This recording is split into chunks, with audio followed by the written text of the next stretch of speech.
भारतीय मानव अधिकार मोर्चा जिंदाबाद जिंदाबाद। भारतीय मानव अधिकार मोर्चा जिंदाबाद जिंदाबाद। भारतीय मानव अधिकार मोर्चा जिंदाबाद जिंदाबाद। वंदे मातरम वंदे मातरम। ठीक है।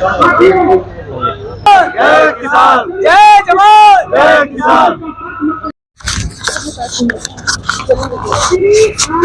नमस्कार, मैं हूँ नई दिल्ली के जंतर मंतर पर और नई दिल्ली के जंतर मंतर पर आप बैनर पर देख सकते हैं भारतीय मानव अधिकार मोर्चा द्वारा जो है यहाँ पर धरना प्रदर्शन किया जा रहा है। काफी संख्या में यहाँ पर लोग मौजूद हैं और कहीं ना कहीं किसानों की हित के लिए लोग पद यात्रा करते हुए आए हैं। सर, पहले आपका परिचय जानना चाहेंगे। मेरा नाम लायग्राम है और गांव बसीसलार, तहसील बद्दी, जिला सोलन, हिमाचल प्रदेश। सर, आज आप क्यों आए हैं जंतर मंतर? मैंने 1 तारीख से यात्रा शुरू की थी, किसान बचाओ देश बचाओ, जवान बचाओ देश बचाओ यात्रा। और ये यात्रा, इसका उद्देश्य क्या है? इसका उद्देश्य है कि हम किसान हैं और हमारी फसलें नष्ट होती है और सरकारें जो नीतियां बनाती है वो जमीनी स्तर पर किसानों को नहीं मिल पा रही है। लेकिन सरकार तो कहती है हम जमीनी स्तर पर लोगों किसानों की मदद कर रहे हैं। नहीं, बिल्कुल नहीं। किसानों के खाते में जो है 6,000 रुपए जाते हैं। बिल्कुल नहीं। मैं किसान हूँ, मेरे 1 साल से पैसे नहीं आए हैं। जब मैं जाता हूँ विभागों में जाता हूँ तो वो बोलते हैं सर्टिफिकेट बंद हो गई है। कहाँ है वो पैसा, कहाँ है वो फंड? ठीक है, मैं सरकार से ये भी पूछना चाहता हूँ और सरकार की नीतियों से आहत हूँ, क्योंकि सरकार ने कहीं ना कहीं गरीब को मारने वाली सारी ही नीतियां बनाई है। आज हम किसान हैं, ये मेरे गले में माला है, ये पेस्टिसाइड के ऊपर ये कीटनाशक दवाइयां हैं जो हम अपनी फसल को बचाने के लिए यूज करते हैं और इनके रेट 18 से 25% GST है। एक बीज का पैकेट जो हम खरीदते हैं वो 1000 से शुरू होता है। सरकार कहती है कि GST मुक्त हम दवाइयां जो है मेडिसिन दे रहे हैं। बिल्कुल बिल्कुल। और एक तरफ ये इसमें GST लगाया जा रहा है। बिल्कुल। आप ये 60 ग्राम की दवाई है और इसका रेट देखेंगे आप 1100 रुपए है। 1160 रुपए। तो दवाइयों के लिए, कीटनाशक दवाइयों के लिए तो अलग से सरकार देती है ना उनको पैसा? तो कहाँ नहीं मिलता वो पैसा? हमारे को तो कोई कीटनाशक मिलती नहीं है विभागों से। ठीक है, फाइलें हमारी पड़ी हुई है, चाहे वो पावर डीलर की हो, कई सालों से सब्सिडियां नहीं मिली है, सिर्फ नाम मात्र। सरकार यहाँ से तो करोड़ रुपए का बजट घोषित करती है लेकिन वो किसानों तक तो बजट पहुँचता नहीं है।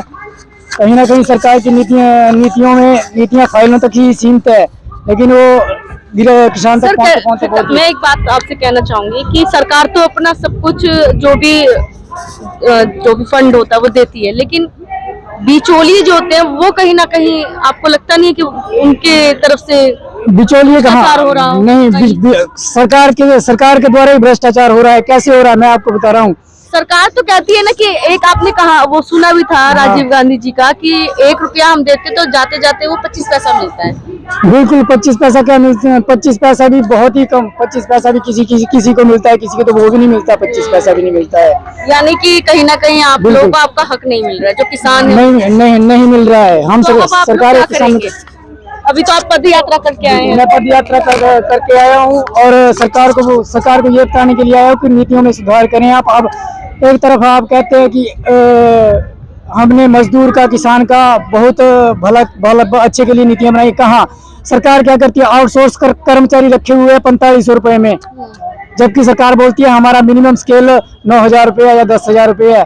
तो कहाँ? सरकार ही शोषण कर रही है। सरकार ने आउटसोर्स कर्मचारी मजदूर रखे हैं 4500 रुपए में, 150 रुपये दिहाड़ी पड़ती है। क्या वो गुजारा कर पाएंगे? सिलेंडर 400 रुपये हो गया, 400 हो गया। अब आपकी मांग क्या है? मेरी मांग ये है कि महंगाई के हिसाब से मजदूरों की सैलरी भी तय करें और जो किसान है बीज खाद के ऊपर सब्सिडी, लोन माफ किए जाएं उनके जो लोन लिए हुए हैं। और कृषि से संबंधित ज्ञापन में मैंने अपने ज्ञापन में दिया हुआ है, कृषि संबंधी बहुत सारी जानकारियां, उनके ऊपर अमल किया जाए। अध्यक्ष जी भी जुड़ चुके हैं जो कि अक्षय कुमार मुनि जी हैं, राष्ट्रीय अध्यक्ष हैं भारतीय मानव अधिकार मोर्चा के। सर, आप नई दिल्ली के जंतर मंतर आए हैं, कहीं ना कहीं किसानों के हित की बात कर रहे हैं आप और सरकार के समक्ष भी मांगे रख रहे हैं। क्या प्रमुख मांगे हैं? हमारी मांगे ये हैं कि जो खाली पद पड़े हैं, एक तो खाली पद भरे जाएं टीचर्स के, दूसरे नंबर पे किसानों का समय पर उनकी पेमेंट की जाए जो गन्ने की पेमेंट्स है, और किसानों के जो लोन वगैरह हैं वो माफ किए जाए, वो समानता के अधिकार के तहत माफ किए जाएं। दूसरे नंबर पे क्या है कि जो बागवानी करते हैं, जो खेती करते हैं, उनको जो दवाइयाँ खरीदनी पड़ती हैं वो बहुत महंगी दवाइयाँ हैं। जैसे कि हमारे लायक राम जी बैठे हुए हैं, दवाई की डब्बियाँ टांगी हुई है।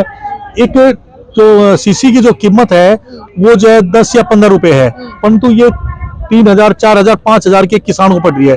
जब 3,000 किसान जो है 20,000 की दवाई खेत के अंदर गिरेगा, उसके अंदर खाद गिरेगा, तो उसको बचेगा क्या?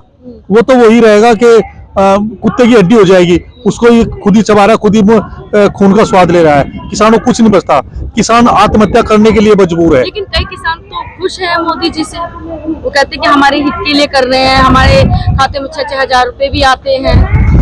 वो किसान नहीं है, तो फिर कौन है? वो किसान नहीं है, वो जो है जो मजदूर तबका है, वो मजदूर तबके के लोग हैं जिनको 6,000 के अगर 2,000 मिल जाए तो उसमें खुश है। वो मोदी जी के उत्तर प्रदेश के अंदर योगी जी फ्री राशन बांट रहे हैं, जिन्हों खुश है वो राशन पे ही खुश है। परंतु जो जमीन से जुड़ा हुआ व्यक्ति है, जो किसान है, जो खेती करता है जमीन से जुड़ करके, स्तर पे जो कार्य कर रहा है उनको जो सरकार उनकी की योजना है वो वहां तक नहीं पहुंच पा रही। वो वहां तक पहुंचे ही कैसे? दलाल ठेकेदारी प्रथा बंद हो। जैसे कि अभी हमारे लायक राम जी ने जिक्र किया कि जो चीज है वो हमें सही रेट पर सही समय पर नहीं मिल पा रही। अब ठेकेदारी प्रथा है, टीचर्स है, टीचर्स लगा लेते हैं प्राइवेट स्कूल में, सैलरी उनकी 18,000 रुपए, और जिस टाइम दी जाती है साइन 18,000 रुपए होते हैं, परंतु उनको 9,000 रुपए दिए जाते हैं। आप दिल्ली के अंदर देखो, सिक्योरिटी गार्ड को लगाते हैं 25,000 रुपए महीना, देते हैं उसको 11,000 रुपए महीना। ये बाकी कहाँ चले जाता है? अगर वो शिकायत करते हैं इस चीज की तो उन्हें नौकरी हटाने की धमकी दी जाती है, नौकरी से निकाल दिया जाता है। एक गरीब आदमी पिसता जा रहा है, मजबूर है, सरकार का इस तरफ कोई ध्यान नहीं है। तो आप प्रमुख मांगे क्या रख रहे हैं? प्रमुख मांगे हमारी ये, ठेकेदारी प्रथा बंद हो, किसानों को लोन सही समय पर दी जाए। ये जो पेस्टिसाइड हैं जो खतरनाक है स्वास्थ्य के लिए, इनको जो है तुरंत बंद किया जाए। हर्बल पेस्टिसाइड की कंपनियां सरकार द्वारा लगाई जाए और उचित दामों पर किसानों को दी जाए, ताकि स्वास्थ्य खराब ना हो। आज आप देखते जा रहे हैं हर व्यक्ति कैंसर से पीड़ित है। वो क्यों है? कि खाने पीने में जहर जा रहा है, तो इसीलिए कैंसर से पीड़ित है। जो खाली टीचरों के पद पड़े हैं वो खाली टीचर्स के पद भरे जाए, एमएसपी पर खरीदारी हो। तो ये आप किस किस को आज ज्ञापन सौंपेंगे? आज हमारा जो है प्रधानमंत्री को ज्ञापन होगा, भारत सरकार को, उसके बाद हम राष्ट्रपति जी से मिलेंगे, राष्ट्रपति जी को अपना ज्ञापन देंगे। जहां तक भी होगा हम लड़ाई लड़ते रहेंगे जब तक हमारी मांगे पूरी नहीं होंगी। ठीक।